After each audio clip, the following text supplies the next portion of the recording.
Okay, so this is box number 4 of the lesson that we didn't get to. This goes on the back of your bite size. So take your bite size out. This goes on the back of your bite size. Remember I gave you the bite size earlier and we flipped it over. And over here we did the quadrant stuff, positive or, positive, positive, positive, all students take calculus thing. Over here, this is what we're going to do. Okay, so this little picture down here represents the bite size on the back. I wanted to talk to you about these 3 basic trig identities that should be on the bite size so that we can have them memorized and at our disposal whenever we need them. Okay, so there are 6 reciprocal identities. The first one says that the sine of t is equal to 1 over the cosecant of t. We kind of already know these, but we're formally writing them down. The cosine of t is equal to 1 over the secant of t. And the tangent of t is equal to 1 over the cotangent of t. Notice that for reciprocals, each one of these has a 1 in the numerator. All right, so that means that the cotangent of t is equal to 1 over the tangent of t.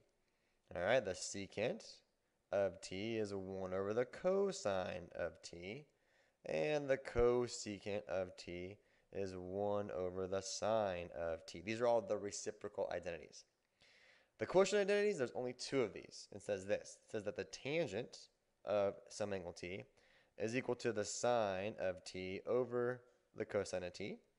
So that means that the cotangent of t, given that cotangent and tangent are reciprocals of each other, that would just be the cosine of t over the sine of t. And then lastly, the most important trig identity in the world, probably, arguably, is here. We have 3 of these. Okay. The first one says this. It says that the sine squared of t plus the cosine squared of t must be equal to 1. In the next section, I'm going to show you exactly how we actually get that and derive it and prove it to you. But for right now, I just want it on the back of the bite size. Okay. We have next one says 1 plus tangent squared of t has to equal secant squared of t. Now it turns out each one of these is just a derivation of the one above it, and I will show you how to get that again in the next section. All right, and then the last one says 1 plus the cotangent squared of t is equal to the cosecant squared of t. So I want these things on the back of the bite size so that we have them ready to go. All right, so let me give you some examples of these. So let's say if we know that the sine of t is 2/5 and the cosine of t is negative 21 over 5, find all 4 of the remaining trig functions. Okay, so I've written them out already for us.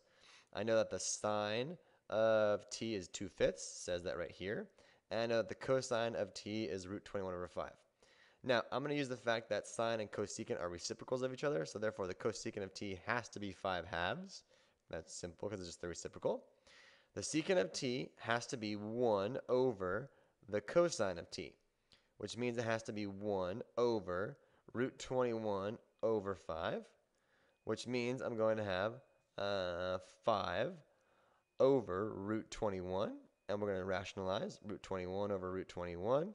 So I get 5 root 21 over 21. There is my secant of t. Now, the tangent of t, I'm going to use the reciprocal identity, and that means that, the quotient identity. So that means I'm going to have the sine of t divided by the cosine of t. Well, the sine of t is 2/5, so I'm going to have 2/5 divided by the cosine of t, which is rad 21 over 5. Well, that means I'm going to have 2/5 times 5 over rad 21, which means I'm going to have 2 over rad 21, which means I have 2 rad 21 over 21 when I rationalize and get my numerator to only have square roots in it and my denominator with no square roots in it. Okay, and then finally for cosine or cotangent of t, it's equal to 1 over the tangent of t. It's a reciprocal identity, which means it's going to be 1 over 2 rad 21 over 21, which means I'm just going to have rad 21 over 2 when I rationalize and go for it. Okay? So there we found all 6 trig functions using trig identities. Okay, one more example for this section. Check this out. If you were given that the sine of t is 3/5 And 0 is less than t, less than pi over 2. What is the cosine of t? All right, so first of all, you have to understand what does this part mean. This part means that my angle is between 0 and pi over 2.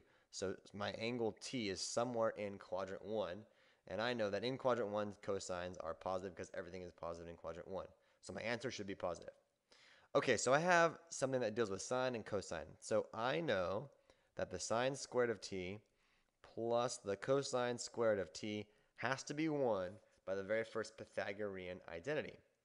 All right, so that means that if I take 3/5, since I know the sine of t is 3/5, sine squared of t be 3/5 squared, plus the cosine squared of t has to equal 1. That means that the cosine squared of t has to be 1 minus 9 over 25 when I square both sides, or square the denominator and the numerator. So that means that the cosine squared of t has to be 25 minus 9 all over 25 when I write a single fraction over here. So that means that the cosine squared of t has to be plus or minus the square root of 16/25. That's all one big square root. But now I know from up here that my cosine, I'm looking for the positive one because I'm in quadrant 1. So therefore, I can take this and say that, therefore, the cosine of t must be 4/5. When I take the square root of 16 is 4, and then the square root of 25 is 5. So therefore, cosine of t must be 4/5.